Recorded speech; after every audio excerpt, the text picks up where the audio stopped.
Happy Wednesday, everybody. It is Coast to Coast CFL edition. Best bets, predictions, opinions, hot takes, everything here with Andrew and Bobby. Welcome in, guys. Happy to have you all. A great turnout live on X and YouTube last week. Hope you guys enjoyed. Hopefully we can find you some winners for this week. Time flies by. Week 5 already in the CFL. And Bobby, we still have not one, but multiple winless teams here in the CFL. How are you doing, and what are your thoughts on what you saw in week 4? Well, I'm wearing the Red Blacks because it's a big day for them. It's the first time they haven't been the worst team in the league in my power rankings since last September. So they've now moved up a notch. They're now at notch 1, I guess. Still one of the worst, but hey, good for them. They snuck by Hamilton, and that's with Scott Milanovic saving the Ticats 10 to 14 points on a challenge. So the score didn't really reflect how bad Hamilton was. I think Ottawa was easily the best team in that game.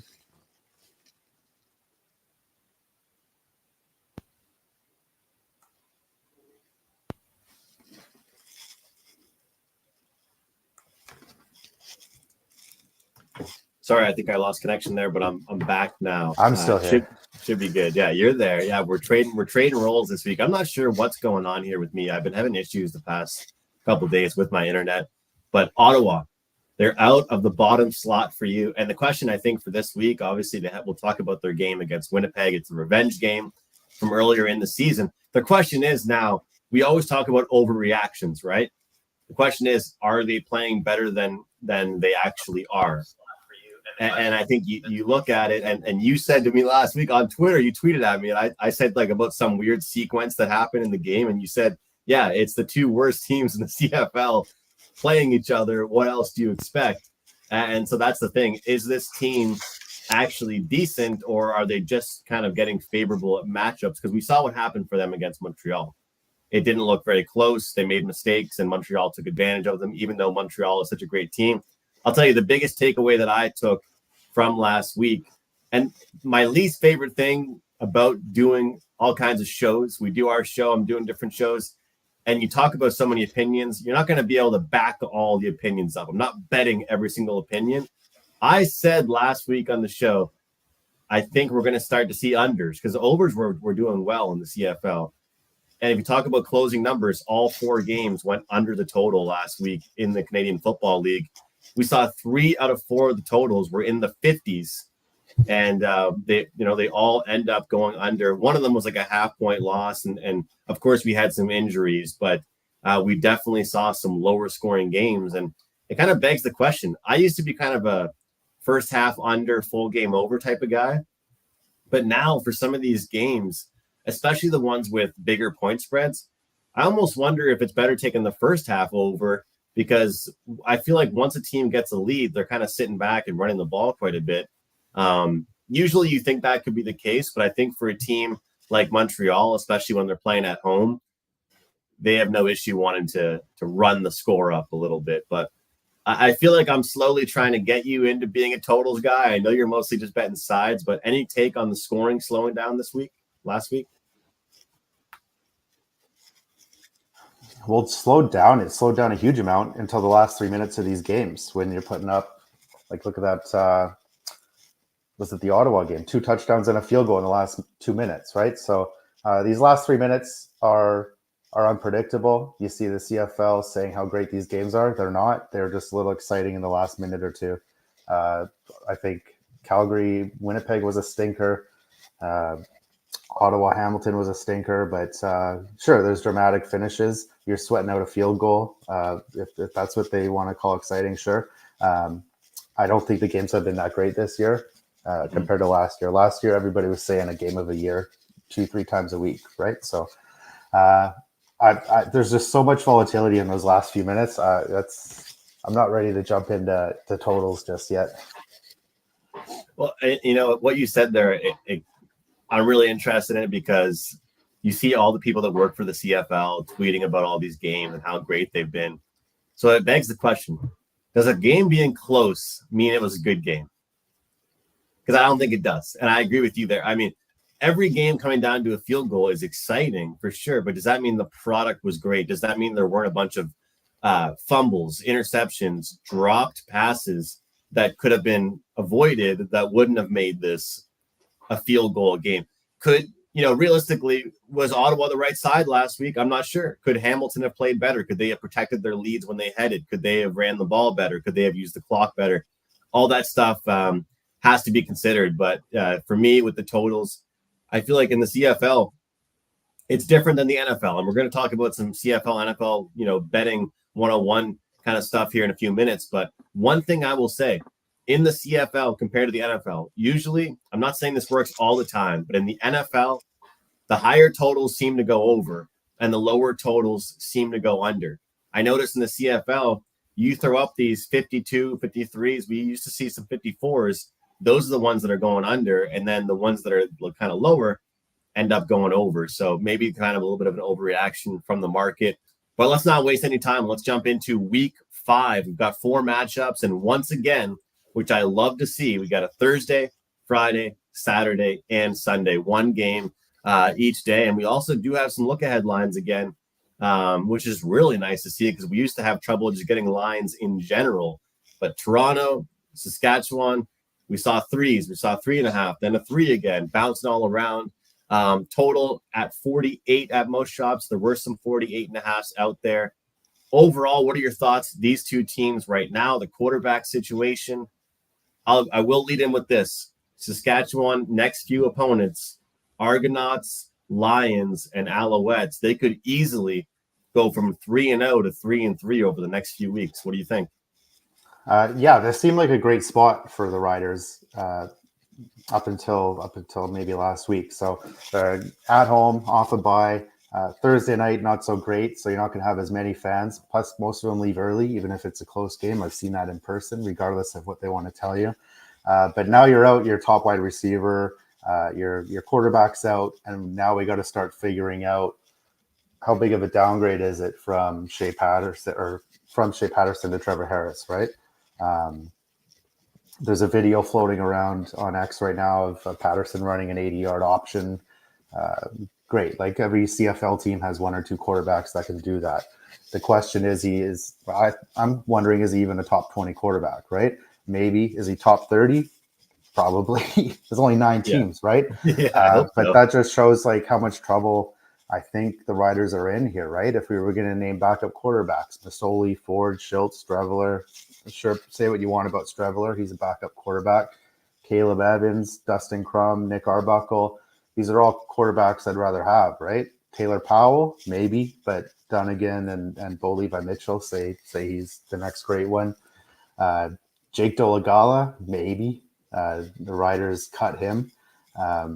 Antonio Pipkin, I don't even know if he's still in the league anymore. Maybe that's the same kind of quarterback. Mason Fine, he beat out at training camp. Dakota Prukop, might rather have him. So maybe once you get down to like a Tyree Adams or a Jared Diggy, maybe you're saying, okay, Patterson better than that. But it's a significant downgrade. I wouldn't downgrade too much, as we saw in the first week with Cameron Dukes from Chad Kelly, right? So you kind of have to figure out what that downgrade is going to be. Saskatchewan obviously would have been favored with Trevor Harris here, but now you got Patterson up against one of the best D-lines in the league. Toronto offense that didn't look great against Montreal, but no offense has looked great against Montreal. That being said, I think 3.5 is still a lot to be getting at home. If it goes any higher, I'll probably jump on Saskatchewan. No play at this number for me. Like I gave out Toronto at plus 1.5 over the weekend. That number is long gone. And from this point forward, I think the only play here is maybe taking Shea Patterson at a 4.5. The only thing I have going for me, if you want to jump on that Saskatchewan number, is the CFL Power Rankings, the official Power Rankings.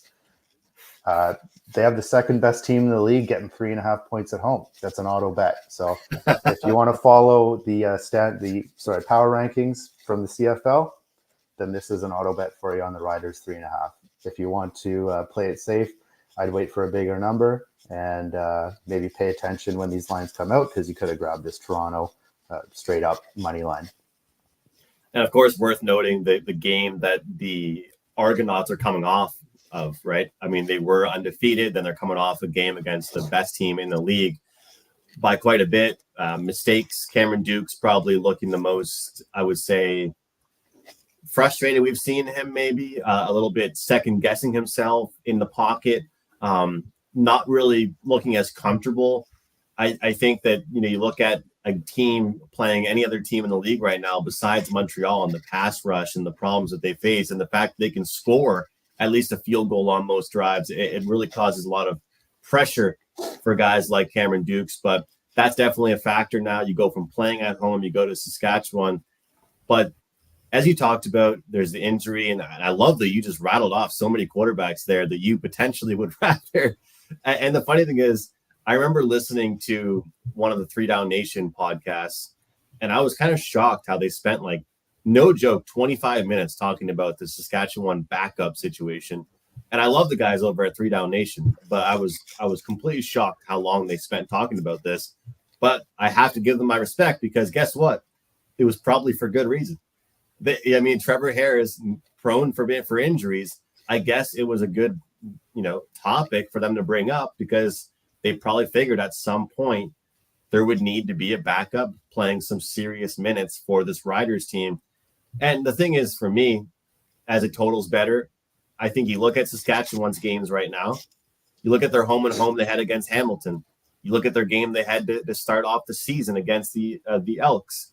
And you look at the Argos, some of the games that they've been involved in so far this season, you think nothing but points. But then you look at kind of the underlying numbers and you look at Toronto's defense, they're actually a decent defense out there, top of the league almost in tackles. Besides the big plays, they're not giving up a ton. Their first down defense is great until they allow a 2nd and 8, first down constantly. But to me, this team does apply a lot of pressure. Their pass rush is really good. And I just see this being a Kadeem Carey versus AJ Ouellette battle. I mean, last week, AJ Ouellette finally got it going. He did go over his rushing yard prop. It wouldn't surprise me if both these teams have a really good game on the ground. I mean, if you're interested in watching a game full of checkdowns and completions, in the NFL on my prop show I do with Wager Talk, one of my favorite bets to look at is completions or pass attempts with quarterbacks.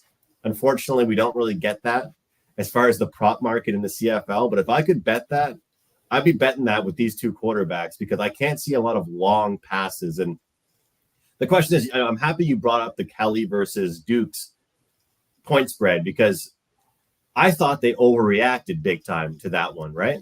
But I would say this is an underreaction to this line, in my opinion. I really do because they're plus 3.5 here. You mentioned they'd be favored. So I get it. We're going through 0 and now minus 3.5 for the Argos. I understand it.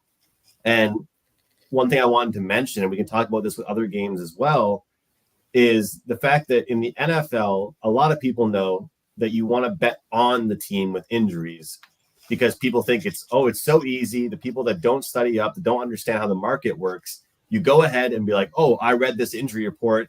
I have to bet against this team. But people don't realize it's baked into the number. The odds makers know everything we know and 20 times more. But in the CFL, the drop off from QB1 to QB2 and just the game planning overall is so much different. Like you think of Trevor Harris and you talk about Sean Bain Jr., some of the plays that they've made down the stretch. Let's not forget, is it 2 or 3 of the wins that they have were comebacks? Was it all 3 wins or 2 of the 3 of them? Edmonton was comeback. Hamilton was comeback. And then who was the last? Oh, and then Hamilton again. Hamilton again. They led from the start. Yeah, that was it.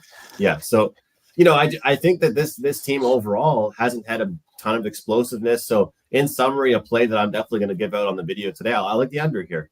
Under 48. We'll try and see if the CFL can produce 5 straight unders. And I think that this is going to be 2 teams with a lot to prove. Toronto trying to get back on track, play consistent, steady football. If you look at Dukes, what does he pride himself on? Accuracy and consistency. Well, how do you avoid inconsistency? You don't throw the ball very deep. They're probably the team. If I could find the stats on it, they're probably the team that goes deep the least. Would you agree based on your watching? I feel like they don't really take that many shots. And when they do, they actually do connect. But I'm looking forward to seeing some Brett Lauther field goals here in Saskatchewan this weekend and hopefully this Thursday and hopefully getting the under. So do you agree with me though that I understand? I don't get me wrong, I get it. If you can get a better number than 3.5, and there's only one way to play this at this point, but I feel like the number was so crazy for Toronto against BC week 1 with it being Dukes instead of Kelly. But now I just don't think the number has been like, what does the CFL know about Shea Patterson? Because we all know who Trevor Harris is. I feel like this number, to me, they're hanging. It's telling me that they think that Shea Patterson can still drive this team up the field. Well, all you know is he was in a competition with Mason Fine for the backup job there, right? So, and Mason Fine, yeah, the Riders won some games last year, but he was on the bench. It was Jake Dolegala that won those games. So, like I've seen this guy. I've seen a lot of these Mason Fines. I saw Tyree Adams against Jared Daggy. What like there's some. Sure, they're better than me, but they're like it's a significant drop off from these starting quarterbacks to the backups on a few of these teams. A lot of these teams cover themselves, right? Like Calgary got Matthew Schultz. Edmonton, I don't even know if he thinks Trey Ford is the backup, but like you could arguably be the starter there. So some teams have this covered, other teams don't. And Saskatchewan and BC, I think, would be the two teams that there's the most significant drop off from the number 1 to the number 2. And we'll find out how much of a drop off there was in the total, because if it's 48 with Patterson, then I have to presume it would be maybe 51 with Trevor Harris. Does that sound about right to you? I mean, I think that's kind of what it would be, at least. So to me, again, it's not enough of an adjustment. I really do believe so. I'm going to say maybe they're anticipating like some turnovers or better field position for Toronto, right? Like making up that total. Like Saskatchewan's not going to score as much, but Toronto's going to be starting from their 40, their 35 a lot more often than they would be. So that's true. Well, speaking of field position, moving on to Ottawa versus Winnipeg, total 46 minus 2.5. Key number here with the Winnipeg Blue Bombers, still winless on the year. Talk about field position. One thing I love about this Red Blacks team, their punt returner, Dedmon, is unbelievable. Like you're wearing the jersey.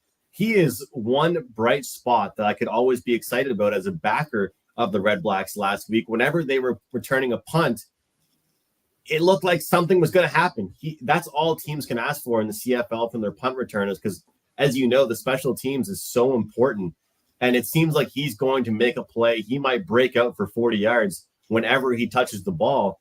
And he's usually good for 15, 20 yards. That is huge for this team. I'm sure you'll remember the last time these teams played, I had a big bet on the over. And I think this was the game, I believe, that there was the lightning. Is that right? There was where your overdrive was stopped for an hour, and they literally stalled out with the game. Yeah, the game stalled out. So that wasn't too long ago to think back. But of course, now we have, again, for the second straight game in the CFL, we have a quarterback injury and situation here. Has Zach Collaros been officially ruled out? Because from what I've seen, it's not 100% official, but I have where I'm looking, Strebler starting the game this Friday. Would you agree with that? I would think so based on this number.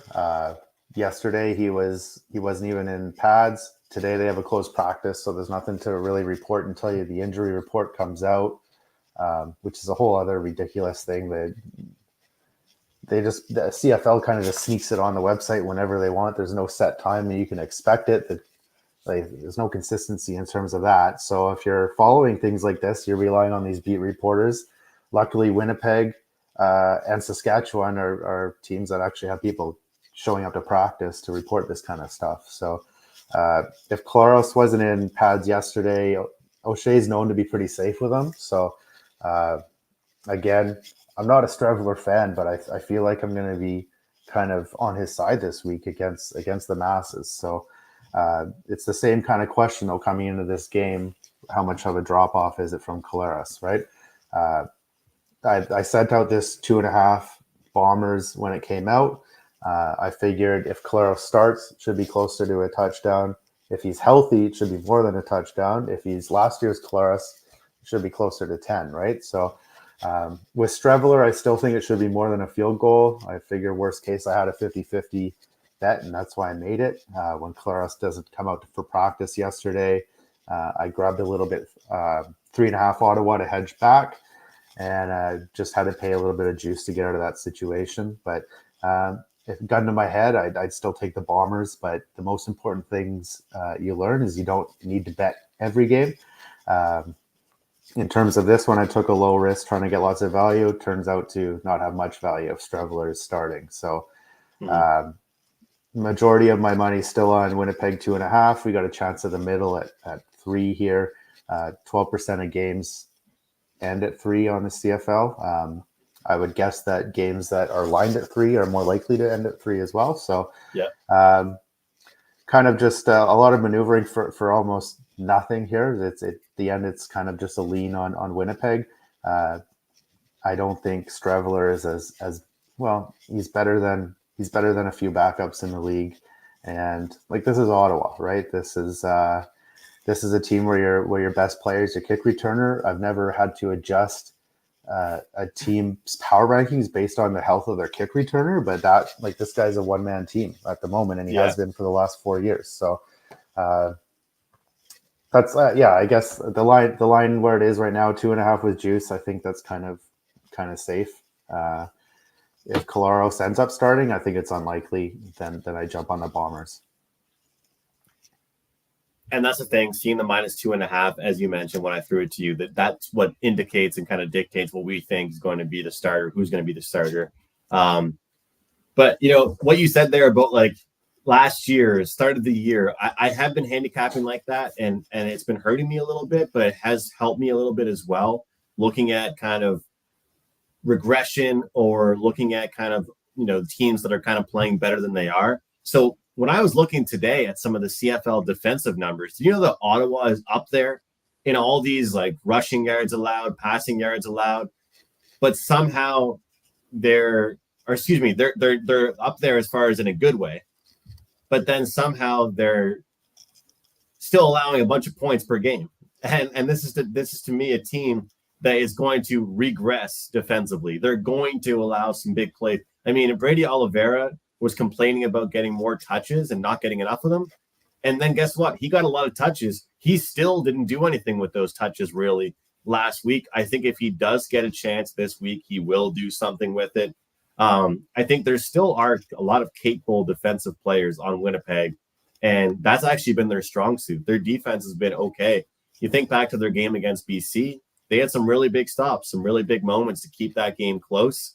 And you look at Ottawa again, and I appreciate you throwing these tidbits to me at Twitter, whether it's public or DMs, making sure I'm staying locked in when a team like Hamilton's driving the field or Ottawa's driving the field on a team like Hamilton. You're reminding me, hey, Andrew, just so you know, we're talking about Hamilton's defense here. We're talking about, because it's true, right? They're not about to go up against Hamilton's defense this week. They're going up against Winnipeg's defense. And even though Winnipeg is 0-4, I'll still take Winnipeg's defense over Hamilton's defense 9 times out of 10. I should say 10 times out of 10. So the fact that we're getting a -2.5, look, last week I liked Winnipeg and the under. You look at this game now. Here we are again, finding this Winnipeg team where we think, it's a number that would be a lot different a few weeks ago, would be a lot different last year. So at this point, it's rock bottom if Winnipeg doesn't win this game. I mean, they're playing at home. They're coming off another tough game. They need to win this game. We always say must win doesn't mean will win, but I think that it kind of sets up for things to go well. Because like you mentioned, the punt returner is the best player for Ottawa. Drew Brown we've started to realize this about him. Great quarterback when he has time. How good is he when he faces pressure? Look against Montreal. When he faced a tough pass rush, a whole different quarterback. And we even saw a little bit last week, some signs of it. When he was under duress, he was not throwing the ball accurately whatsoever. So if Winnipeg decides to give him a lot of pressure and throw everybody at him, I feel like he's not going to be able to make those reads that he's used to making. And they're not going to be able to throw the ball deep at all. It's going to be just like a dump off, a short pass. And And you can't beat Winnipeg, even though they're winless. You can't beat Winnipeg if you're only throwing 5, 10, 15-yard passes consistently. So, and you think back to the last time these teams played.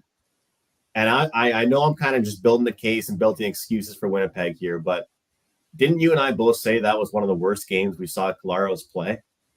So at this point, is Strevler going to play worse than Colaros did when they almost won it?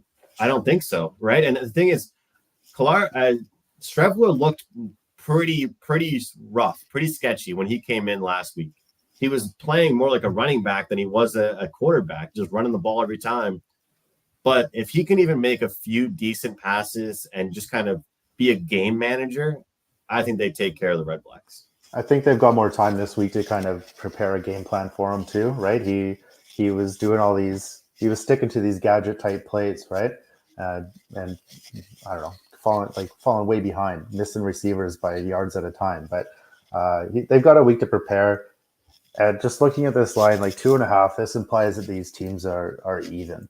And I don't know, even with Strevler, I'm not one of the guys who has Winnipeg as the worst team in the league. I know you're not supposed to, but I still think they're middle of the pack and definitely better than this Ottawa team. The only thing I'd mention about that Oliveira prop is be careful which numbers you're getting, because they're still pricing this guy at, I think last week was 79, 80, something like that, right? So he hasn't come anywhere close to that so far.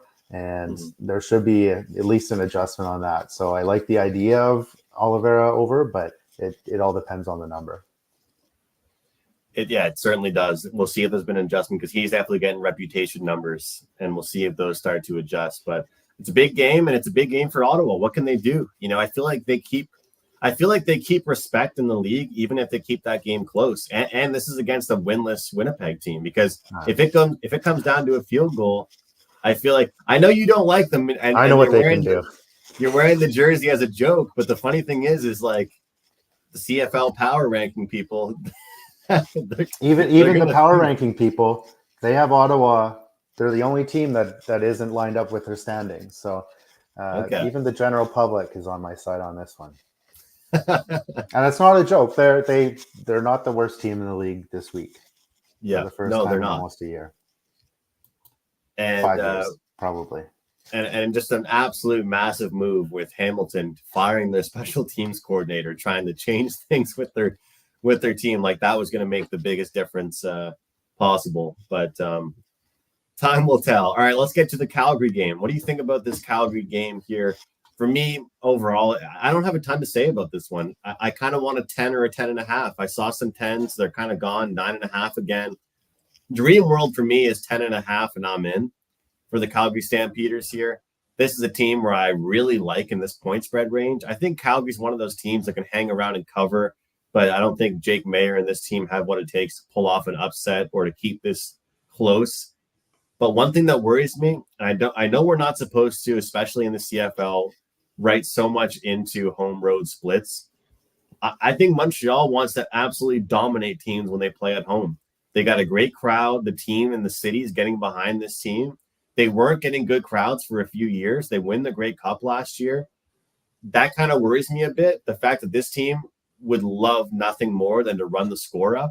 That's why, from a totals perspective, my gut told me under immediately. And then I was like, what are you thinking? This game could have a ton of points. The more I looked at it, I was kind of thinking to myself, if you like Calgary, you might as well like the over, because Montreal is going to score.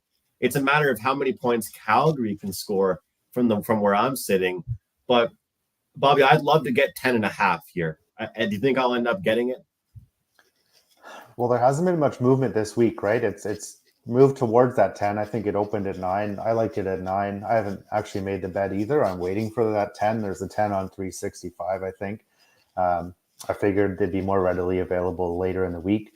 I don't want anybody to take this the wrong way, but I think 9.5 is too many points for the Alouettes. They were laying 6.5 against Ottawa just 2 weeks ago, and despite what the standings will tell you, I think Calgary is better than Ottawa. Montreal hasn't exactly been respected so far this year, but I think this is like ultimate disrespect for Calgary. They've been close in every game. They could have beat BC if not for a couple bad bounces. This is a number you'd be giving. Well, Taylor Cornelius would probably getting a few more points. But in the CFL, I think anything over 14 is an auto bet. And with these stamps, I think 10 is an auto bet as well. So I don't think Montreal could be rated any higher than they are right now. Like, you can't really point out anything wrong with this team so far. So maybe it's a little bit of a letdown spot. I'm not a big spot guy, but I know they do exist. So I'm supposed to take this 9.5. I'm just waiting for a 10. And if it doesn't pop up, well, I'll grab it 9.5, 9. I still like it around that number. You mentioned about Montreal maybe not having the respect so far. Like you said, I think this is odds makers don't overreact too much. They don't change too much from one week to the next. But this might be the test to say, all right, guys, do you like Montreal? Try and take them again. That's kind of the vibe I'm getting. Like, all of you guys that have made money so far on Montreal, try and do it again this week. That's what it seems like. These Montreal people, they're not making money because they're not actually backing it up, right? So it's a hot take that turned out to be right. I haven't seen anybody posting these winning tickets saying, look at these straight up Montreal alternate spreads, that kind of stuff. So Montreal is the best team in the league, but again, this is a huge number, and especially when turnovers are more likely in a league like this. Like 10 points is tough to kind of stay clear of, unless you're playing Ottawa, you win by 40. Or Hamilton at this point. Speaking of Hamilton, we've got the last game of the week, and this is a game that I do like points in. So I feel like I started the week like in unders, and I'm kind of closing the week like in overs here. Hamilton, 5.5, I usually trust my thoughts on these numbers, but I'm curious because we were actually talking on social media a little bit about this one. I mean, BC home versus road. I keep on talking about splits. Some teams I care about it for, some teams I really don't. BC, you go to the games. You tell me, but I feel like they just naturally seem to be a more energized and just consistent team to bet on when they're playing at home. When they're on the road, they get the job done in sweaty fashion. They win by a field goal, walk off. They get the job done. 5.5 points, though, for Hamilton, a team that something tells me that Hamilton loses this one in dramatic fashion again. That's kind of the read I get. Bo Levi has a decent game. The offense shows up, and we see BC just march the field and win by, 3 to 6 points. What do you think? I think, like, you talk about how they fired their special teams coach. Like, that's not going to stop the defense from giving up 30, 35 a game, right? A couple challenges stopped it from last week against the Red Blacks, who have, I would say, one of the worst offenses in the league. BC's not the Red Blacks. So I think there's going to be a lot of points. Bo Levi Mitchell seems to be moving the ball. Like, he had 300 some odd yards last game. Didn't produce many points, but I think these are two pretty good offenses. Hamilton is going to spot you 30 points. It's just a matter, are they going to get up to 25 where you need to go over? Like, what's the total at on this game right now? 52.5, 53.5. It's the highest total we've seen so far. I think some books out there right now are showing 50. 54. We got our first 54.5 now. I saw 53, but 54. So that's as high as we've seen. So at this point, I might wait for it to come back down. But I feel like this, how we try and be contrarian sometimes and be like, this person, this to me, I would be shocked to see this one. If it goes under, it's going under by like a couple points. I can't see this one being a little bit of a different story than what we expect it to be. Because like you said, Hamilton's first win of the season is not going to be because they have a good defensive effort. It's going to be because they scored 33 points. And has BC looked great recently? I feel like they've been getting wins, but they haven't even played their best football, which is kind of scary to think about, really. Yeah, I think their best win was against Winnipeg, which a lot of people don't think Winnipeg's even a good team, right? So I think they were. I thought that was their best performance. I thought VA made a couple huge plays in the fourth quarter to solidify that victory.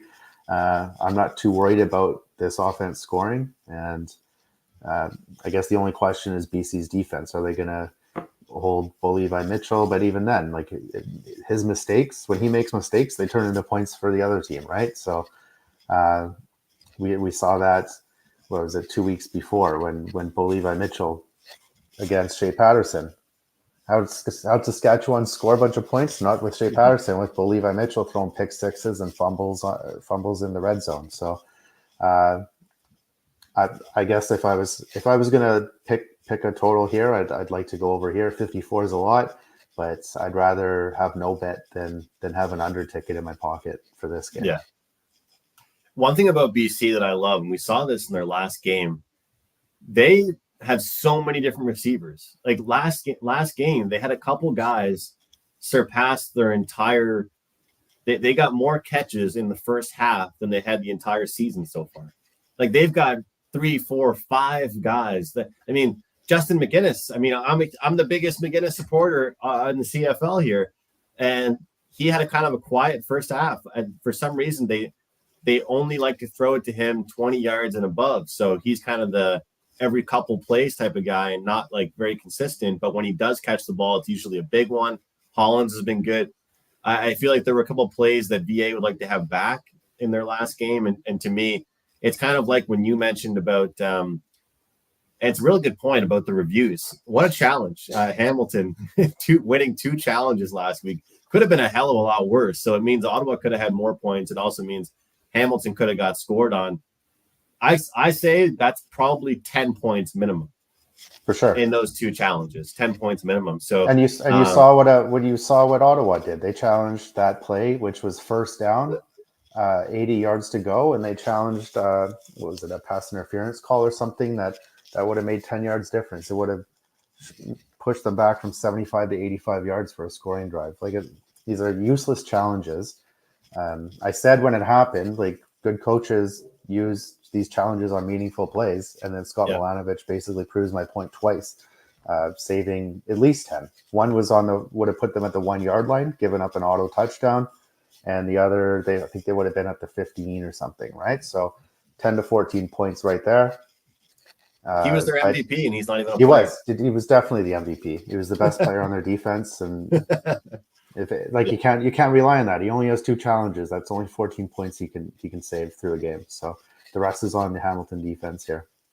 So I mean, you talk about sometimes the best bet is no bet, and I think for the side as of right now, for where it stands, it's a no play for me. I mean, I like this 5 as a placeholder. Yeah, I might find something. I think BC wins the game. I might throw BC into a money line parlay with something else, but this isn't the game where Hamilton wins their first one, because you think about it, BC has already been upset once when they came out east. Remember, they don't want that to happen again. They were 45 minutes down the road and lost outright against Toronto. They're not trying to have that happen again, and so I think this is going to be a game where they're going to be laser focused. And the run game with James Butler being injured, that slows them down a little bit. So I think it's exciting to bet the over here. So that's going to be, and the funny thing is, it's the last game of the week. It's actually going to have some decent eyes, Sunday Night Football. I noticed a lot more Americans tweeting about CFL Sunday Night Football. I'm excited to see if we get some points here, because I've literally had people message me and say like, hey, Andrew, I don't know what you think about this, but I just bet the over in this CFL game, like zero research. And I'm just like, I don't know if this is a game. So I guarantee you it's going to be tough to see that number come down, but we're going to probably see some decent eyes and decent bets come in on the over in that game. So we'll see. Might be a good player props game. Maybe something worth looking at. You and I cashed a good Tim White bet together the other day. So that was nice. Can't drop them all. He can't drop them all. Yeah. I mean, he's getting the targets. You might as well cash that ticket with 4.5 receptions. I mean, that's crazy. He's a guy at this point where I'd rather look at receptions than yards. Forget about the reception or the yards. Let's just look at this guy making a bunch of catches, because someone still has to catch the ball for that team. But overall, any more takes going into this week in the CFL? So that Tim White prop, you can get it at, I don't know, like minus 115 is where I had it. But there's other sites that had him at minus 190, right? Like the pricing on these player props in the CFL, it's so volatile. These sites aren't really tailing each other. And it's basically whatever the money, whoever's betting on which site, that's what's going to move the line. So keep an eye out for that. There's always a better number out there. In terms of this BC Hamilton game, like you said, 5, I think is a good number. There was Hamilton money that came in last weekend on game day. I don't know how likely that is based on their performance, but I think if anything, this might go a little lower. If you can get BC at 3, I think you're laughing. Well, in the NFL, like a lot of people that I respect and talk to in the industry, people actually like to bet on teams that are winless or they're like 1-4 straight up, because they feel like this is the kind of part of the season. You know, if you think about it in quadrants, you break it up into like 5-week quadrants. This is kind of the part of the season where the overreactions come. But I just don't think this really is one. That's what kind of worries me. And you look over time, I know BC's not blowing the walls off anybody when you look at their trips out east. But at the same time, I don't think this has been enough of a reaction to Hamilton's struggles, I guess. You know, I feel like it's a little bit weird to me, because you'd think that at this point you'd be able to bet on Hamilton due to the overreaction. I mean, I kind of want to be on the Ticats here. I do. That's kind of the side that I want to be on. But I don't know if I can do it. Yeah, I would have thought a higher number would be popping up here, or at least, I don't know. I would think of, if there was any public money, it wouldn't be on Hamilton, right? So this 5 is kind of where I have it, and it's kind of like a no man's land for a number. Not as much as a no man's land as the NFL, but still, like, it's kind of a. I think they're just waiting to see which way this is going to go until there's a real adjustment. Yeah. Well, I'm looking forward to it. Looking forward to the week. I love the fact that we still have more of the 1 game a day for 4 straight days. So that's super nice. Of course, guys, week 5 starts tomorrow, Thursday night. Next week, we're back to our usual schedule with Tuesday nights at 5 o'clock Eastern time. So hope you guys all will join us for that. And comment below, whether it's on X or whether it's on YouTube, with any questions or topics you guys want us to discuss. And maybe we can do a live stream at some point during a game, or we can tweet out, do a little Twitter spaces, all that stuff. If we get the engagement, it's all about the wins. You guys like the picks. We'll try and cash some tickets. Make sure you're following Bobby on X, myself as well. Again, it's picks. Until then, we'll see you next time. Best of luck.